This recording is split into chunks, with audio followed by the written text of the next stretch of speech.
¿Quién es Satoshi Nakamoto? Satoshi Nakamoto es el inventor de Bitcoin. Es la persona que publicó por primera vez el White Paper, que es el documento fundacional de 9 páginas que explica cómo funciona Bitcoin. Y que cuando salió revolucionó el mundo, porque inventaba un nuevo sistema de pago digital descentralizado, en el que no era necesario confiar en intermediarios financieros. Desde hacía décadas, los ingenieros informáticos y criptógrafos ya habían tratado de crear una moneda digital, pero en todos los casos anteriores la moneda fracasó, porque el control de la emisión de la moneda y la validación de las transacciones siempre estaban bajo el control de una empresa o un grupo de personas. Lo revolucionario de Bitcoin es que el sistema funciona de manera autónoma, sin que exista una empresa u órgano central que emita las monedas y valide las transacciones. Y aún así, increíblemente, es imposible que un usuario de Bitcoin pueda mañar las cuentas o hacer trampas contables de ningún tipo. El 31 de octubre de 2008, a las 4:10 de la tarde, hora española, para ser concretos, Satoshi envía un email a un grupo de informáticos y criptógrafos en la que explica que ha inventado un nuevo sistema de dinero digital al que ha llamado Bitcoin. Ese correo lo vemos aquí. Dice: I've been working on an electronic cash system that is fully peer-to-peer with no trusted third party. Trabajando en un sistema de dinero electrónico que es totalmente de tú a tú, sin necesidad de terceras partes. En ese correo la gente se podría descargar el Bitcoin White Paper y 2 meses después, el 8 de enero de 2009, Satoshi da al mundo el software de Bitcoin para que la gente se lo descargue. Bien, y ahora, ¿qué sabemos sobre Satoshi Nakamoto? La primera impresión por el nombre es que sea un japonés. Sin embargo, enseguida quedó patente por su exquisito nivel de inglés, tanto en la redacción del white paper como en los comentarios que hay dentro del código de Bitcoin y en los 535 emails que posteriormente usó para corresponderse con terceras personas. Quedó patente que Satoshi Nakamoto era un seudónimo y que por la ortografía y terminología usada, la persona detrás de este seudónimo seguramente fuese británico, o al menos de un país de la Commonwealth, por ejemplo Canadá o Australia. Por la elocuente explicación técnica de cómo funciona Bitcoin, descrita en el white paper, podemos inferir que es un informático o ingeniero informático y con una elevada formación académica, seguramente mínimo posgrado o doctor. También podemos inferir, por el contenido del white paper y por el contenido de sus mensajes, que es un erudito polifacético, que ha profundizado en teoría de juegos, redes, estadística y economía, entre otras materias. De hecho, el perfil de Satoshi es más parecido a la de un visionario, más que a la de lo que podemos llamar un nerd informático, que se pase todo el día delante de un ordenador programando. Aún no sabemos nada de la identidad de Satoshi, pero sí sabemos a quién Satoshi envió los primeros bitcoins de la historia. Se los envió a Hal Finney. Hal Finney es nuestro primer candidato a ser Satoshi, o al menos la persona más cercana que pudiera revelarnos la identidad de Satoshi. Sí, porque cuando pruebas un nuevo software o página web o lo que sea, siempre haces una prueba tú mismo, o con un amigo o familiar. Cabría pensar entonces que Satoshi probaría enviarse los primeros bitcoins a sí mismo o a una persona de confianza. Y por ese motivo, y otros que voy a explicar ahora, mucha gente piensa que Hal Finney es Satoshi. Veamos qué más sabemos de él. Hal Finney, vemos aquí su foto, es una de las primeras personas en descargarse el software y la segunda persona en ponerlo en funcionamiento después de Satoshi. Hal Finney estudió ingeniería informática en Caltech, que es el California Institute of Technology, y está considerado por muchos uno de los más grandes genios de la criptografía.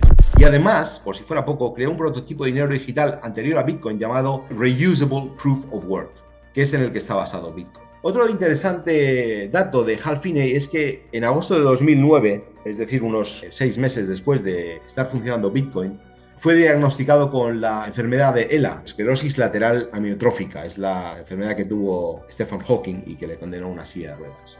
Hal Finney estuvo realizando mejoras en el software de Bitcoin, incluso hasta que la enfermedad paralizó sus manos. Por lo que podéis ver en la foto, era una persona carismática, la que todo el mundo adoraba. Incluso estando totalmente paralizado, con 2 conductos pasando por su garganta, uno para ventilación y otro para alimentación, usó su movimiento ocular para escribir lo siguiente: I am pretty lucky overall. Even with ALS, my life is very satisfying, but my life expectancy is limited. I'm comfortable with my legacy. En general he tenido bastante suerte. Incluso con la enfermedad del ELA, mi vida ha sido muy satisfactoria, aunque mi esperanza de vida es muy limitada, pero estoy cómodo con el legado que he dejado. Satoshi y Hal Finney se correspondieron aproximadamente 15 veces por email, Y Hal Finney siempre dijo, incluso meses antes de su muerte, que nunca supo quién era Satoshi Nakamoto. Pese a que aún hay personas que piensan que los mensajes entre Hal y Satoshi podrían haber sido escritos por el mismo Hal Finney para encubrir su identidad, la gente que lo entrevistó no tiene ni la más mínima duda de que Hal Finney decía la verdad cuando afirmaba no ser Satoshi. Incluso su hijo, Jason Finney, dijo lo siguiente: "My father is an honest guy. He would have loved to have been Satoshi and he wouldn't have hidden it, but he wasn't involved." Mi padre es una persona honesta.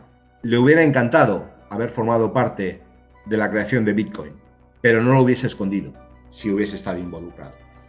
Aparte que sería casi inconcebible que Hal pudiera haber sido el autor de los otros restantes 500 y pico mensajes que envió Satoshi a otras personas, usando un inglés británico en lugar de su inglés americano.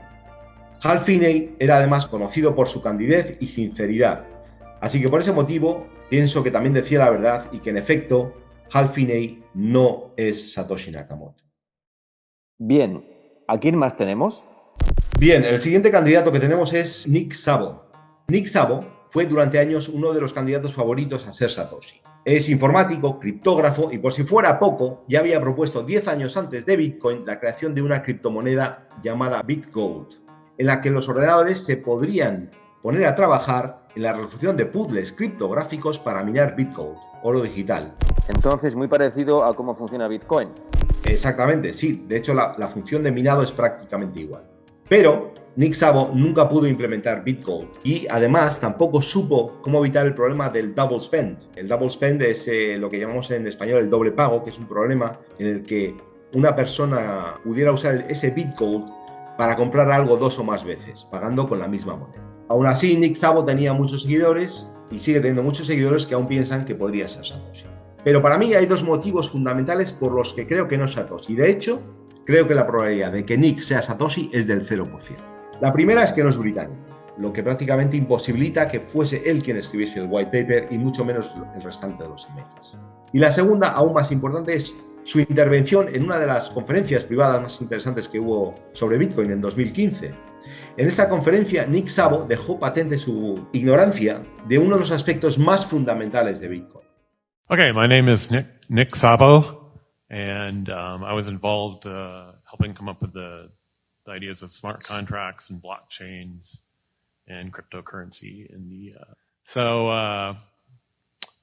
and of course when Bitcoin came out in 2009, I saw it and got a little interested in it. So no, I have not heard that opinion before. I've never heard anybody call the Bitcoin script Turing complete. I don't believe that's accurate. If it's not Turing complete, then it's not a general purpose language like Ethereum.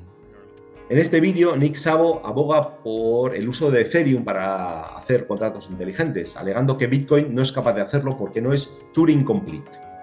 Para los oyentes, ¿qué es eso de Turing complete? Turing complete significa que puede usarse como lenguaje de programación para programar lo que quieras, incluidos contratos inteligentes autoejecutables. Algo Turing complete significa que puede computar cualquier cosa que sea computable. En el minuto 16:33 de este vídeo podéis ver que entra en escena un nuevo ponente que le dice a Nick Szabo que su visión de Bitcoin es limitada, que Bitcoin no solo puede ser usado como un monedero para guardar dinero digital, sino que además puede usarse para programar contratos inteligentes e infinitas cosas más.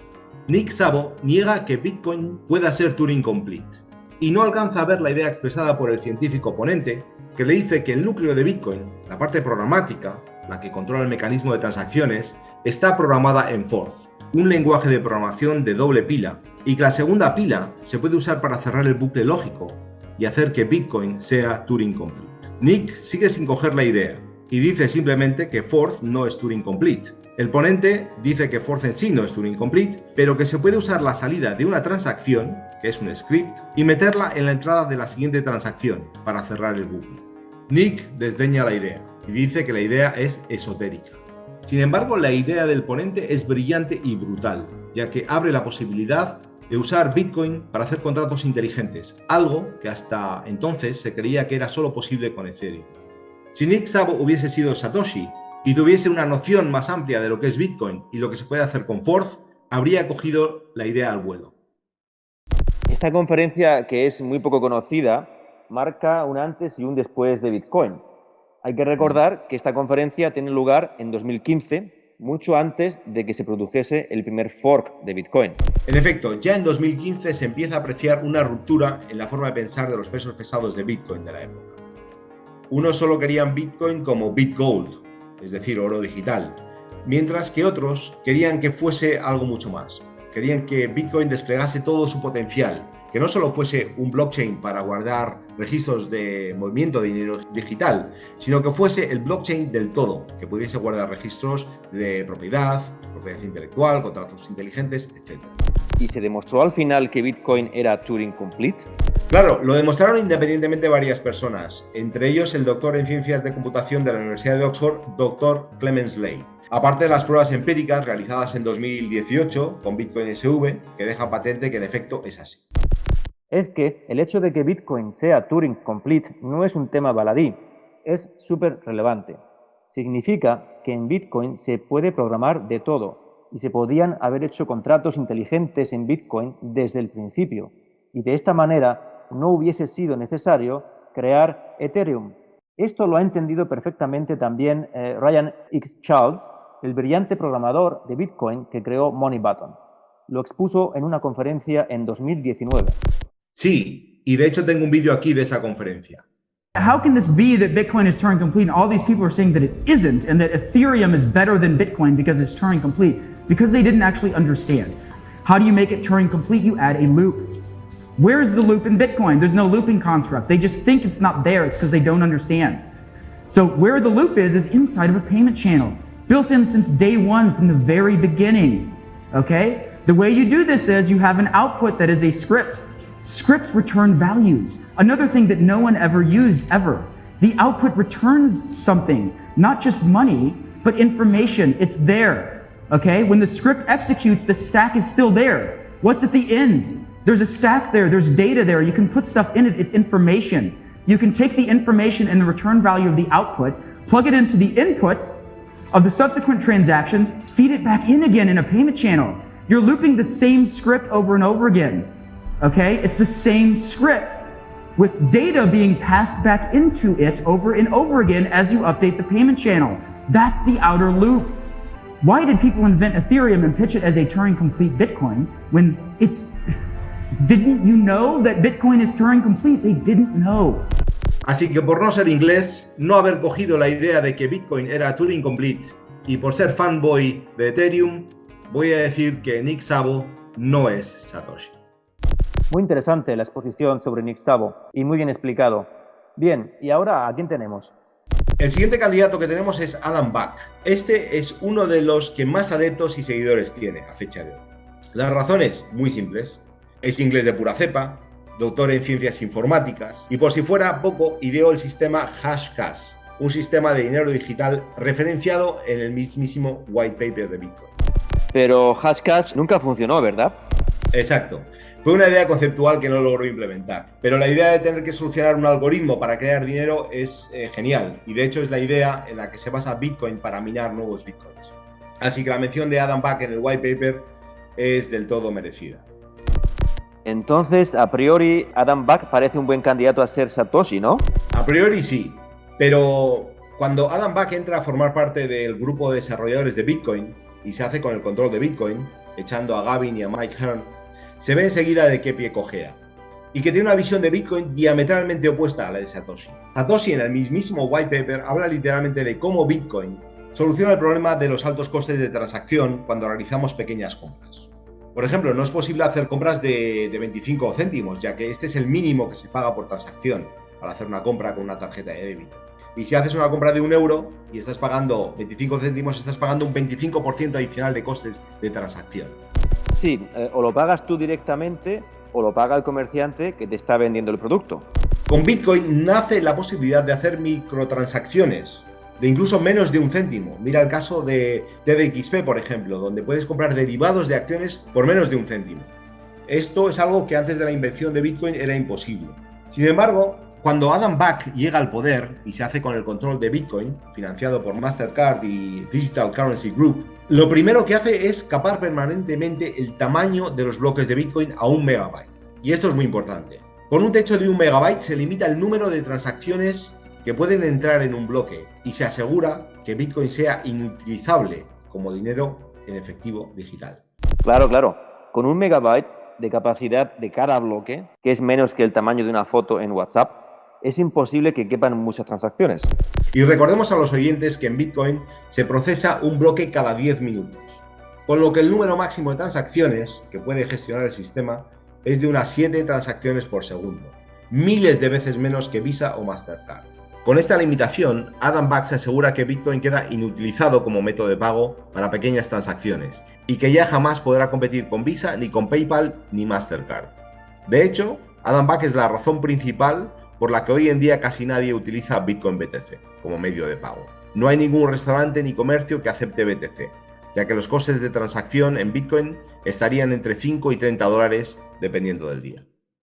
Me imagino que el verdadero Satoshi estaría al corriente de este problema del tamaño del bloque y que tendría alguna propuesta para solucionarlo, ¿no? En efecto, y ya desde los primeros inicios, incluso en 2009, Satoshi mencionó que conforme se añadieran más usuarios a la red de Bitcoin, el tamaño de bloque debería incrementarse de manera exponencial. De hecho, Satoshi habló en varias ocasiones de cómo escalar Bitcoin para que pudiese albergar un sinfín de transacciones. Aquí tenemos un email de cuando se correspondía con Mike Hearn en el año 2009. En este email vemos cómo Satoshi ya habla de cómo Bitcoin debería superar a Visa y que el software es capaz de crecer a mayor escala, aumentando el bloque, para que entre el mayor número de transacciones posible. Finalmente, para rematar el tema de Adam Back y demostrar que no es Satoshi, tengo aquí 2 ejemplos donde se ve claramente que su visión es contrapuesta a la de Satoshi. El ejemplo 1 es un tweet en el que dice que comisiones de transacciones de hasta $100 son más que aceptables. De hecho, yo personalmente tuve una mala experiencia en 2017 en la que envié $10 a un amigo mío en Bitcoin y tuve que pagar unos $4 en comisiones. En ese momento me di cuenta que Bitcoin, en aquella época solo había BTC, había fracasado como método de pago. El siguiente ejemplo es sobre una conferencia en la que habla Adam Back, cuando uno de los conferenciantes le pregunta cómo solucionar el tema de los altos costes de transacción al usar Bitcoin. Adam Back sugiere la enorme sandez de que los restaurantes puedan abrir una cuenta en los que el usuario haga un pago a cuenta en Bitcoin y se vaya deduciendo de ahí su saldo. Increíble, pero esto no puede haber sido propuesto por Satoshi Nakamoto, porque Satoshi Nakamoto precisamente lo que quería era que hubiera muchos pequeños pagos. Incluso si vemos la segunda parte del vídeo, escucha lo que dice luego, es increíble. Dice que se pueden juntar un grupo de restaurantes y abrirse entre ellos una sola cuenta para que los usuarios ingresen ahí sus bitcoins y los vayan gastando para futuras comidas, algo totalmente marciano. In Arnhem, they have the Arnhem Bitcoin Stop initiative, which has got like 100 restaurants and bars and shops and all these sort of, they're actually accepting Bitcoin today. So they're kind of struggling with the fee situation right now. So they're kind of looking for a solution that's ready. I think the first thing to do is to optimize what you're doing. There's a lot of overpayment of fees. Lightning, maybe they could be an early adopter of Lightning, but that's not really ready yet. So I mean, Bitcoin businesses have a tab, so you pay them and then you work your tab down and presumably you can cash your tab out. Or maybe the shops in the local area could make a shared tab or something. Somebody in the local area who's a technology expert could make a local Bitcoin tab that's interoperable between the shops and some kind of app to do it. Claramente este tío no tiene ni idea de cómo funciona el mundo real, porque, vamos a ver, nadie que tenga un negocio se le ocurre algo tan inverosímil y estúpido, porque todo ello es para encubrir su plan de inutilizar Bitcoin como método de pago al limitar el tamaño de bloque a 1 mega. Exacto. De hecho, Naka, la historia de Adam Back me recuerda mucho a la de John Sculley, el ejecutivo ese de Pepsi que entró en Apple de director y al poco tiempo echó al mismísimo Steve Jobs. Así que Adam Back queda descartado, ¿no? ¿Quién es el siguiente candidato a ser Satoshi? Vale, vamos al siguiente concursante. Nos quedan 2. El primero es Mike Hearn. Aquí tenemos una foto de él.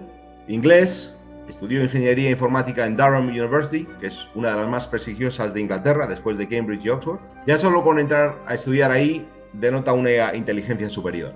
Mike Hearn es brillante y la persona junto con Gavin Andresen que más correspondencia mantuvo por email con Satoshi Nakamoto.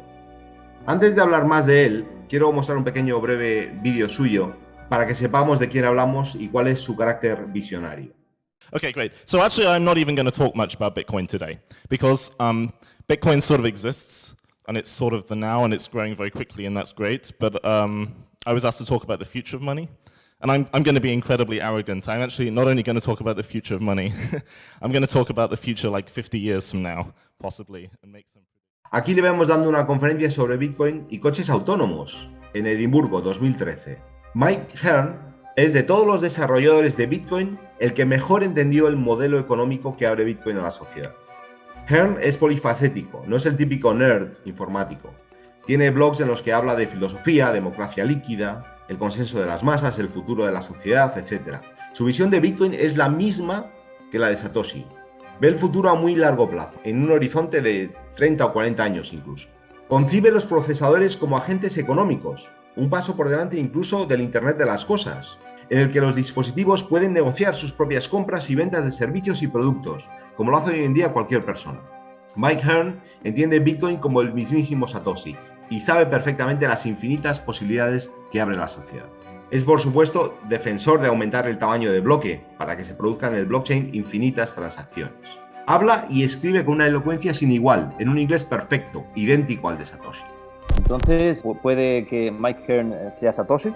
Él, junto con mi siguiente concursante, son los más firmes candidatos a ser Satoshi, o al menos haber formado del grupo Satoshi, suponiendo que Satoshi fuese un grupo de personas. ¿Qué otros indicios hay de que sea Satoshi? Hay dos cosas en particular que lo ponen muy alto en el escalafón. La primera es su correspondencia con Satoshi Nakamoto. Yo he leído todos y cada uno de sus mensajes y la impresión que tengo es que pudiera ser el mismo escribiéndose y respondiéndose. Con Hal Finney esta idea no era factible por el enorme esfuerzo mental que supone cambiar los giros lingüísticos del americano al inglés y no dejar trazas de errores. Pero con Mike Hearn esto no es un problema, ya que Satoshi y él hablan exactamente el mismo inglés. De hecho, al leer la correspondencia entre Mike Hearn y Satoshi, me vinieron a la mente los diálogos socráticos que escribió Platón para enseñar los principios morales a la sociedad. En estas obras, Sócrates conversa con un alumno, al que enseña haciéndole preguntas que el discípulo mismo se responde. Si lees los correos entre Mike Hearn y Satoshi, verás que Satoshi responde a muchas de las preguntas que todos nos hacemos la primera vez que descubrimos Bitcoin y que no vienen explicadas en ninguna parte. Por ejemplo, el porqué de los 21 millones de monedas, por qué se mina un bloque cada 10 minutos, cuál es la idea del Simplified Payment Verification, etc. He aquí un ejemplo de estos emails, podéis verlo en pantalla.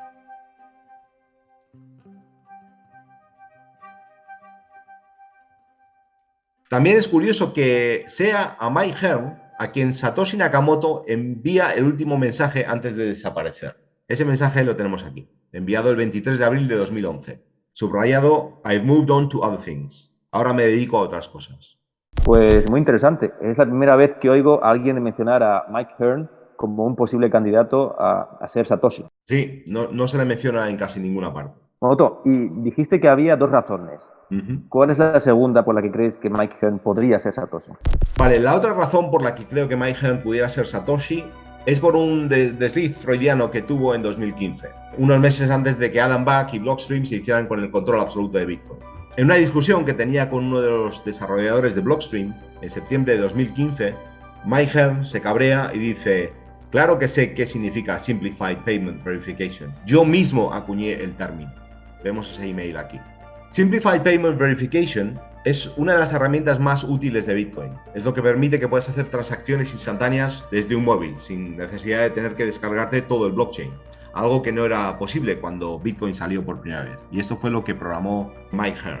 Y Simplified Payment Verification, o SPV, es lo que permite a Bitcoin escalar en volumen de transacciones. También.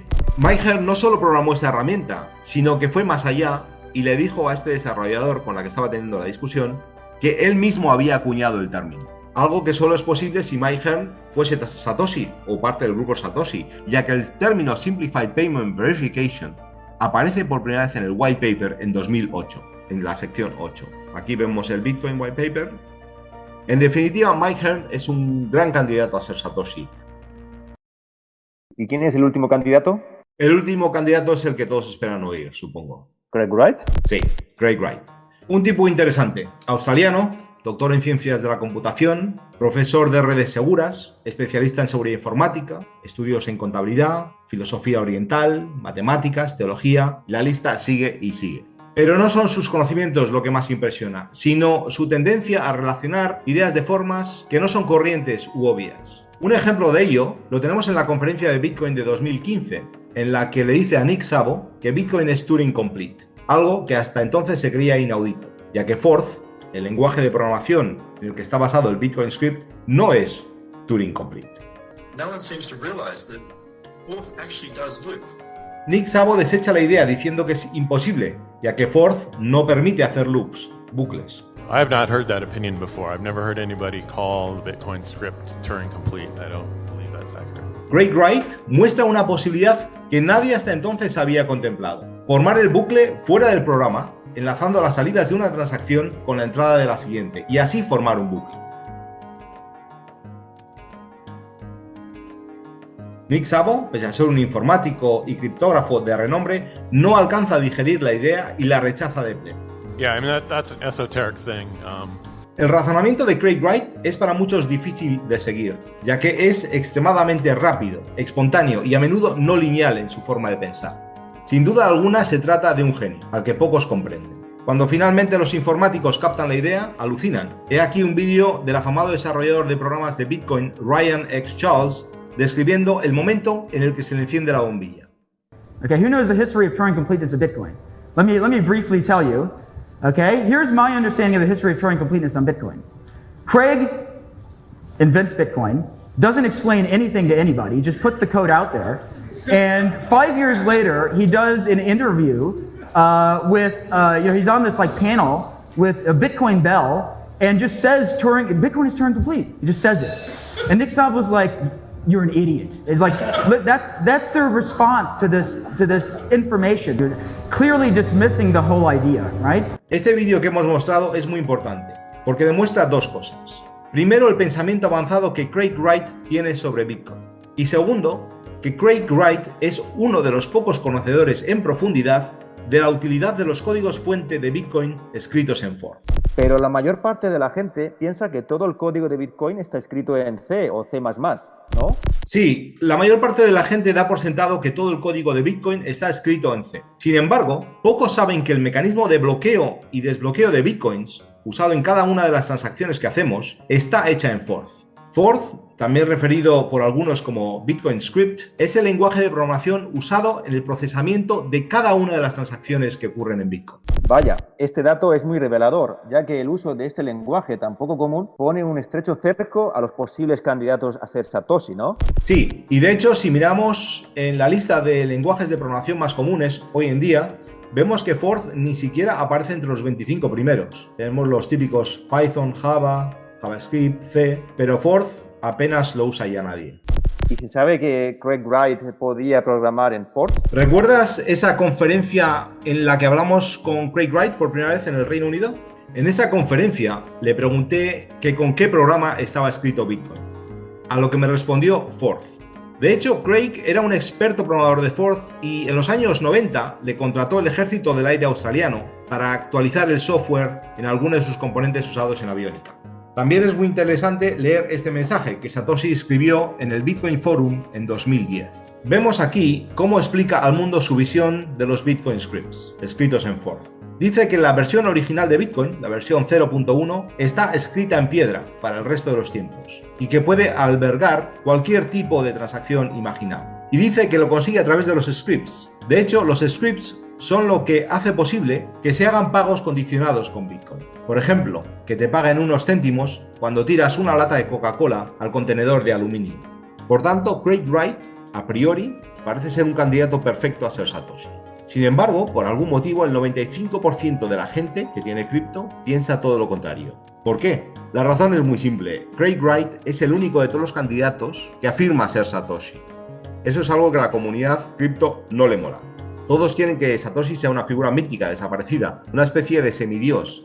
Y cuando un cincuentón australiano, con mujer, hijos, que es de carne y hueso como el resto de nosotros, dice ser Satoshi, es como cuando le dices a un niño que los Reyes Magos son sus padres.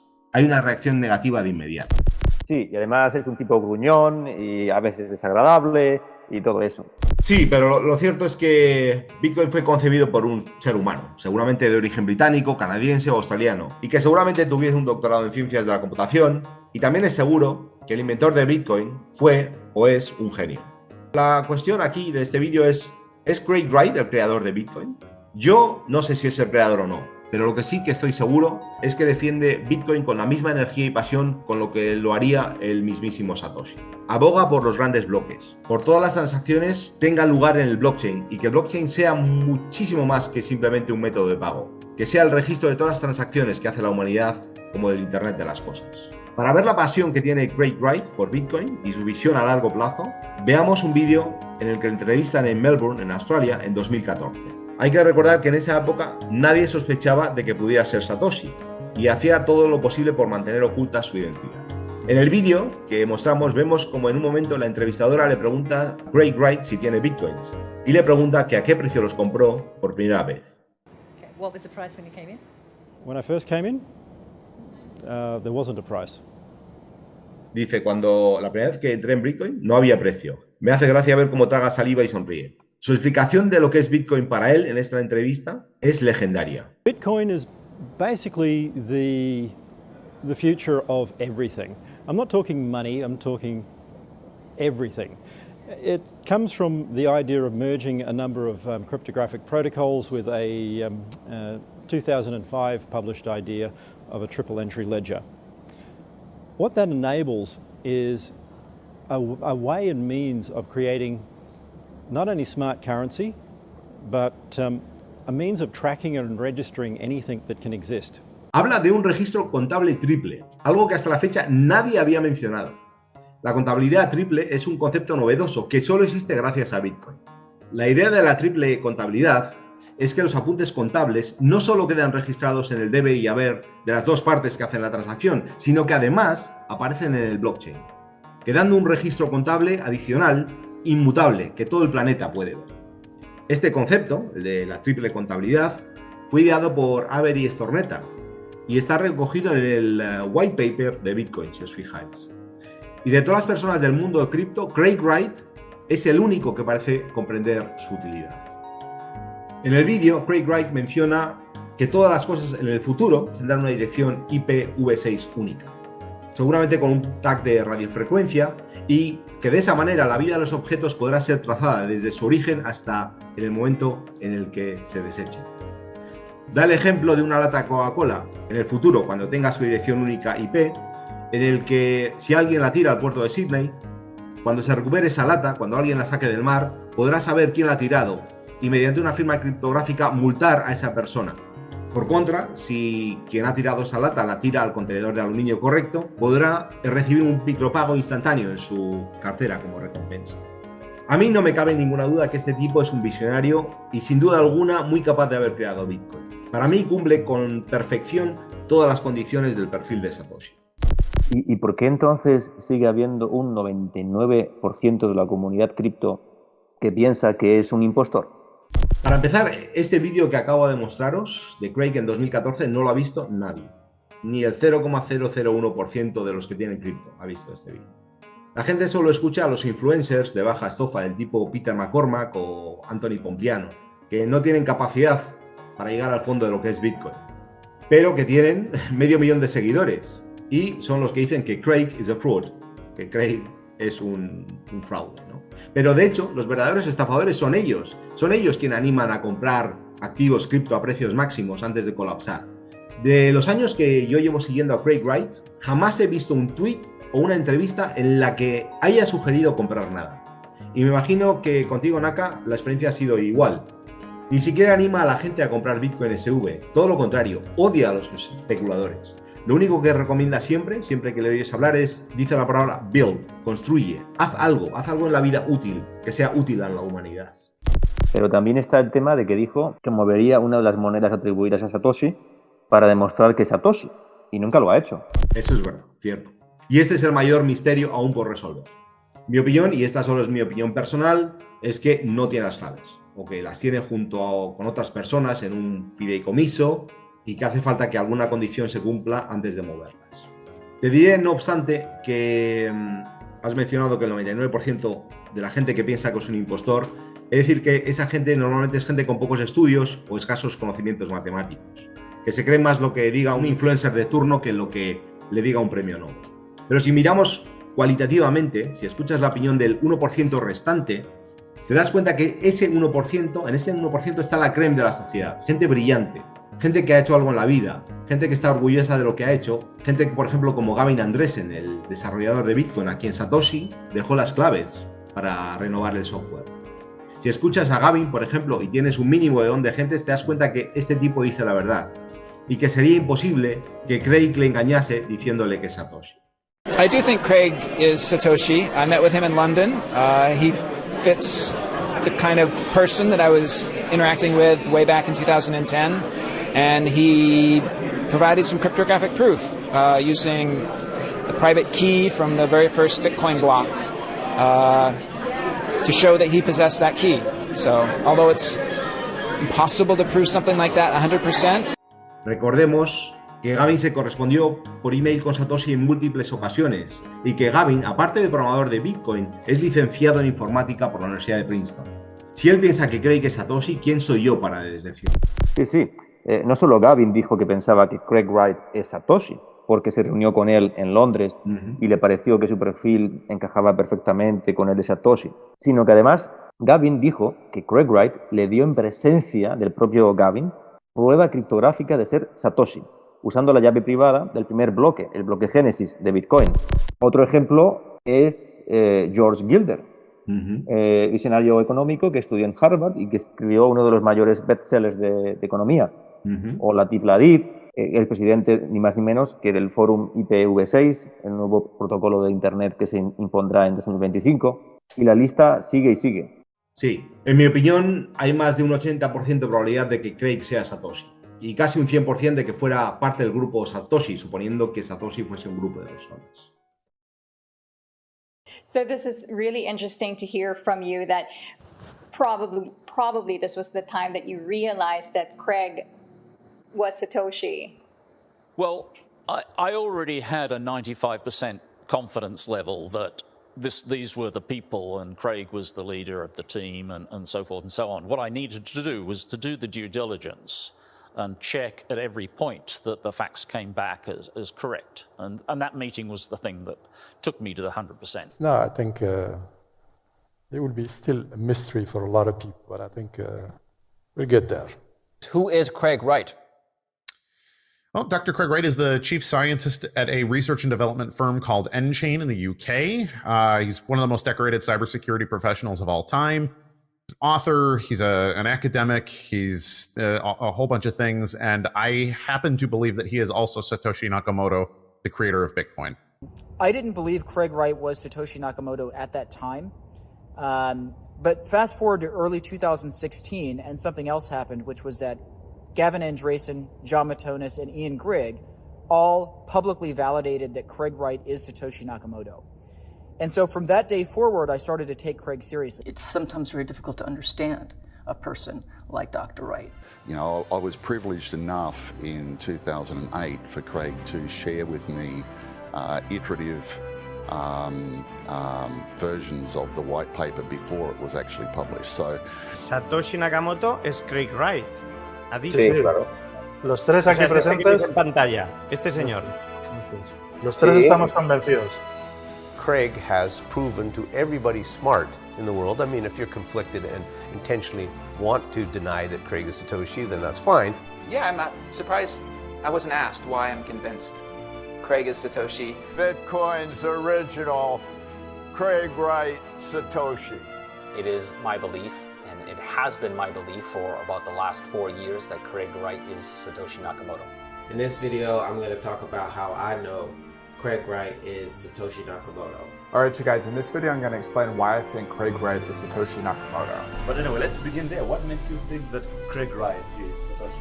The bottom line is, Craig Wright is a complex guy. He didn't invent Bitcoin by being like you and me. And that Craig is in fact Satoshi and is worth listening to. Satoshi, que es Craig Wright, el australiano.